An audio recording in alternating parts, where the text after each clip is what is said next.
そうではない。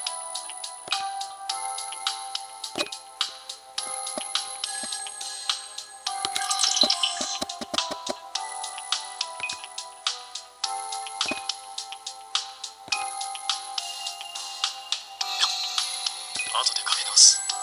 どうしたんだこんなところで。構わんさ。大した電話じゃない。切るタイミングを測っていた。そろそろ会長に会いに行く時間だな。お前はどうする？分かった。会長にはそう伝えておく。じゃあな。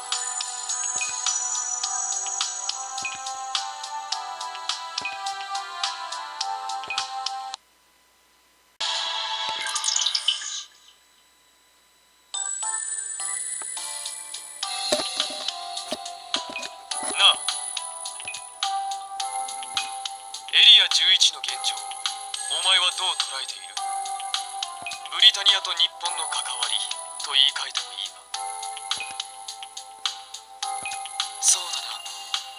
お前の記憶にも関わることだと思ってもらえればいいんだが、思考や心理には元からの人格が無意識に反映されるものじゃないかと思ってな。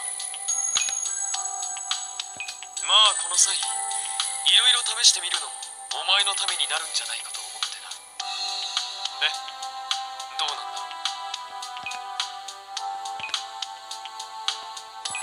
そうだな。そしてブリタニアの統治は非支配者であるイレブンにとって苛烈なものだ。ほう、なぜ？まあそれはせよな。だがブリタニアもその後の日本各地の抵抗の目を摘み取れずにいるぞ。ただ力があればいいわけじゃない。そういうことか。力の強弱を見極め、使いどころを誤らない方が勝つ。お前は記憶を失っているのに考え方には揺るぎがないようだな。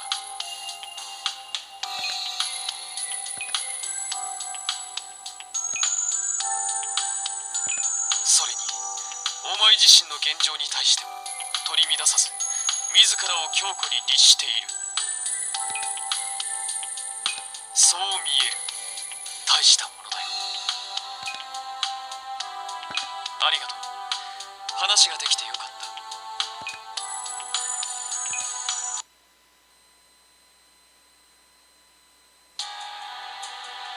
ちぐはぐな記憶と知識にしては視点が広いし意思も明確だ。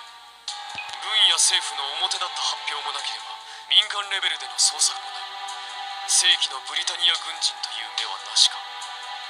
または騒ぎにしたくない、あるいはされない理由があるとして、あれが本来の人格の反映ならば貴族階級出身、あるいはどこかの王族や皇族という可能性も。いや、さすがにそれは飛躍しすぎか。だがカレンも認めるナイトメア操縦の腕前と思考力、判断力、ぜひ手に入れたい駒だ。